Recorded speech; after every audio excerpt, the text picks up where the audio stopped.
নমস্কার বন্ধুরা, টুসিজেসেলে সবাইকে স্বাগত জানাই। আশা করি সবাই ভালো আছেন। আজ একটা পুঁই শাক দিয়ে মুগ ডালের রেসিপি নিয়ে হাজির হয়েছি। অনুরোধ রইল ভিডিওটা শুরু থেকে শেষ পর্যন্ত দেখুন। আশা করছি আপনাদের ভীষণ পছন্দ হবে। পুঁই শাক দিয়ে মুসুর ডালের রেসিপি তো আমরা খেয়েই থাকি, বা পুঁই শাকের আমরা অনেক রকম রেসিপি খেয়ে থাকি। বন্ধুরা, মুগ ডাল দিয়ে পুঁই শাকের এই রেসিপিটা একবার বানিয়ে খেয়ে দেখবেন, আঙুল চেটে কিন্তু সব ভাত খেয়ে ফেলবেন। অসাধারণ স্বাদ হয়। একদম টাটকা পুঁই শাক নিয়েছি, মুঠি দিয়ে আমি কেটে নিচ্ছি ছোট ছোট করে, প্রায় 1 ইঞ্চি সাইজ করে পুঁই শাকগুলো কেটে নিয়ে মাঝখান থেকে দেখুন একটা করে কাট দিয়ে দিয়েছি। যেহেতু আজকের রেসিপিটা একটু মুগ ডাল দিয়ে বানাবো, পুঁই শাকটা যদি মাঝখান থেকে কেটে দেওয়া হয় তাহলে কিন্তু খুব তাড়াতাড়ি সুসেদ্ধ হয়ে যাবে। পাতাগুলোকে একটু আমি আলাদা করে রেখে দিচ্ছি, আর ডাঁটাগুলোকেও একটু আলাদা করে রেখে দিচ্ছি। আমার চ্যানেলে যদি নতুন এসে থাকেন বন্ধুরা, আপনাদের কাছে অনুরোধ রইল আমার চ্যানেলটিকে সাবস্ক্রাইব করে আমার পাশে থাকার, ভিডিওর পাশে বেল আইকনটি প্রেস করে আমার চ্যানেলটিকে সাবস্ক্রাইব করলে আমি যে ভিডিও আপলোড করব আপনারা তার নোটিফিকেশান পেয়ে যাবেন। পুরনো বন্ধুরা তো আমার পাশেই আছেন, নতুন বন্ধুদের আমার পাশে থাকার অনুরোধ জানাই। একদম টাটকা পুঁই শাক হলে এই রেসিপিটা খেতে খুব ভালো হয় বন্ধুরা।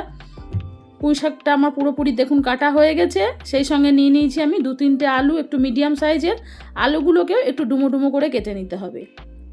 যখন মাছ মাংস বা অন্য কোনো সবজি খেতে ইচ্ছে করবে না, তখন এই রেসিপিটা একবার বানিয়ে খেয়ে দেখবেন। এটা দিয়ে কিন্তু সব ভাত খেয়ে ফেলবেন। দুর্দান্ত স্বাদ হয়। পুঁই শাক আর আলুটা আমার কাটা হয়ে গেছে। এগুলোকে খুব ভালো করে দেখুন জল পাল্টে ধুয়ে পরিষ্কার করে নিয়েছি। আজকের এই রেসিপির জন্য যে মশলাগুলো লাগবে, প্রথমে সেগুলো একটু রেডি করে নিয়েছি। দেখুন 2টো ঝালের জন্য কাঁচা লঙ্কা 2-3টে, আর নিয়েছি প্রায় 1.5 ইঞ্চি মতো আদা। এটাকে একটা মিহি পেস্ট বানিয়ে নিতে হবে। মিক্সি বাটিতে দিয়ে এটা মিহি পেস্ট বানিয়ে নিয়েছি। এবার গ্যাসের মধ্যে দেখুন একটা কড়াই বসিয়ে দিয়ে পরিমাণ মতো ডাল দিয়ে দিয়েছি। এখানে আমি প্রায় 150 গ্রাম সোনা মুগ ডাল যেটা, সেটা ব্যবহার করেছি। প্রথমে ডালটাকে একটু ভালো করে ড্রাই রোস্ট করে নিতে হবে। মুগ ডাল যেহেতু একটু ভালো করে যদি ড্রাই রোস্ট করে নেওয়া হয়, রেসিপিটা খেতে কিন্তু খুব ভালো হবে। ডালটা ভাজা হয়ে গেছে, এটাকে তুলে ভালো করে আমি জল দিয়ে ধুয়ে নিয়েছি। এবারে দেখুন নিয়েছি 1.5 চামচ মতো 5 ফোড়ন। 4 চামচে 1.5 চামচ 5 ফোড়ন নিয়েছি। 5 ফোড়নটাকেও ওই একই রকমভাবে একটু ড্রাই রোস্ট করে নিতে হবে। 1 মিনিট এটাকে একটু দেখুন উল্টে পাল্টে খুব ভালো করে ভেজে নিয়েছি। 5 ফোড়ন থেকে সুন্দর একটা গন্ধও বেরিয়েছে। এই সময় এটাকে তুলে নিতে হবে। তুলে নিয়ে এটাকে ঠান্ডা করে নিয়ে মিক্সিতে আমি গুঁড়ো করে নেব। এবার ওই 5 ফোড়ন যেটা ভেজেছিলাম, সেখান থেকে কিছুটা 5 ফোড়ন কড়াইতে রেখে পরিমাণ মতো সর্ষের তেল দিয়ে দিয়েছি রেসিপি তৈরি করার জন্য। ফোড়নে দিয়ে দিচ্ছি 2টো কাঁচা লঙ্কা। আপনারা চাইলে এর সঙ্গে 2টো শুকনো লঙ্কা, একটা তেজপাতাও ফোড়ন দিতে পারেন। একটু ফোড়নটা ভাজা হয়ে গেছে। প্রথমে আলুগুলোকে একটু ভেজে নিতে হবে। হাই ফ্লেমে আলুগুলোকে দেখুন আমি দিয়ে দিয়েছি। এরপরে খুব ভালো করে আলুগুলোকে বেশ মুচমুচে করে ভাজতে হবে। 3-4 মিনিট সময় নিয়ে হাই ফ্লেমেই দেখুন আমি আলুগুলোকে ভেজেছি, এবং আলু ভাজতে ভাজতে বেশ আলু কালারটা চেঞ্জ হয়ে গেছে। এই সময় আদা আর কাঁচা লঙ্কার পেস্টটা দিয়ে দিয়েছি। আদা কাঁচা লঙ্কার পেস্টটা দেওয়ার পরে খুব ভালো করে এটাকে একবার ভাজতে হবে।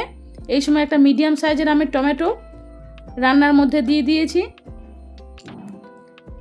টমেটো আর আদা দিয়ে আলুটাকে খুব ভালো করে এবার কষে নিতে হবে।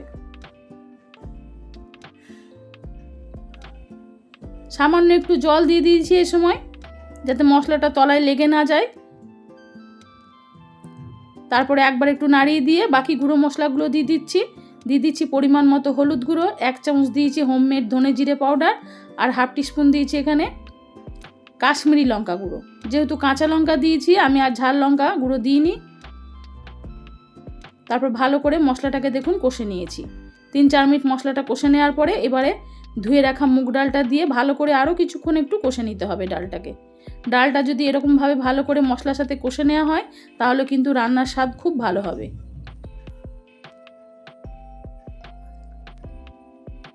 3-4 মিনিট ডালটাকে কষে নেওয়ার পরে এবার পুঁই শাকগুলোকে দিয়ে দিয়েছি। পুঁই শাকের মধ্যে 2-1টা পাতা লেগেছিলো, সেগুলো দিয়ে দিয়েছি। বেশি যে কচি পাতাগুলো ছিল সেগুলো কিন্তু আমি একটু রেখে দিয়েছি, সেগুলো একটু পরে ব্যবহার করব। পুঁই শাকটা দেওয়ার পরে আরও 1-2 মিনিট একটু উল্টে পাল্টে নাড়িয়ে নিয়ে এবারে দিয়ে দিচ্ছি পরিমাণ মতো লবণ। দুর্দান্ত স্বাদ হয় খেতে বন্ধুরা এরকমভাবে মুগ ডাল দিয়ে পুঁই শাকের রেসিপি আমরা সাধারণত তো মসুর ডাল দিয়ে বানিয়ে থাকি, মুগ ডাল দিয়ে পুঁই শাক খুব কম বানাই। তা একদিন মুগ ডাল দিয়ে বানিয়ে খেয়ে দেখুন, আপনাদের পছন্দ হবে, খুব ভালো লাগবে খেতে। 3-4 মিনিট খুব ভালোভাবে কষানো হয়ে গেছে। এবার ডালের মধ্যে আমি প্রায় 2 বাটি মতো জল দিয়ে দিয়েছি। ডালটা যে খুব পাতলা হবে তা নয়, একটু ঘন ঘন হবে, সেই বুঝেই কিন্তু জলটা ব্যবহার করতে হবে। আর একটু দিয়ে দিলাম এখানে 1/2 টিস্পুন মতো চিনি পাউডার। চিনিটা দেওয়ার পরে একবার একটু নাড়িয়ে দিয়ে আমি এটাকে ঢাকা দিয়েছি 2-3 মিনিটের জন্য। 2-3 মিনিট পরে ঢাকনাটা খুলে দিয়েছি। দেখুন ডালটা কিন্তু ফুটে উঠেছে। এই সময় কিন্তু ডাল সেদ্ধ হয়নি, জাস্ট ফুটে উঠেছে। আর এই সময় যে বাকি পুঁই শাকের পাতাটা ছিল সেটা কিন্তু আমি দিয়ে দিয়েছি। পুঁই পাতাটা দেওয়ার পরে আরও একবার একটু নাড়িয়ে দিয়েছি। এরপরে ঢাকা দিয়ে প্রায় 10 মিনিট সেদ্ধ করব। মোটামুটি ডালটা যতক্ষণ না সেদ্ধ হচ্ছে এটাকে একটু ঢাকা দিয়ে লো হিটে সেদ্ধ করলে রান্নাটা খেতে ভালো হবে। 10 মিনিট পরে ঢাকনাটা খুলে দিয়েছি। এরপরে গ্যাসের ফ্লেমটা বাড়িয়ে দিয়েছি। দেখুন ডাল কিন্তু খুব ভালোভাবে সেদ্ধ হয়ে গেছে। ডাল এখন একটু দানা দানা রয়েছে, কিন্তু সেদ্ধ খুব ভালো হয়ে গেছে।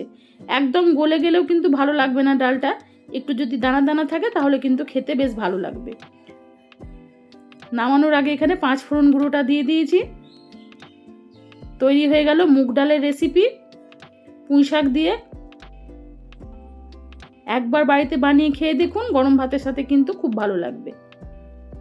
আর একটু দিলাম সামান্য পরিমাণ বাটার, আপনারা চাইলে দিতেও পারেন নাও পারেন, তবে দিলে কিন্তু বন্ধুরা খেতে খুব ভালো লাগবে, সুন্দর একটা ফ্লেভার আসবে বাটারের।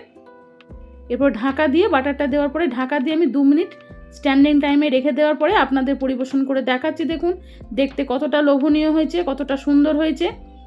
খুব যেন পাতলাও নয়, আবার খুব ঘনও নয়।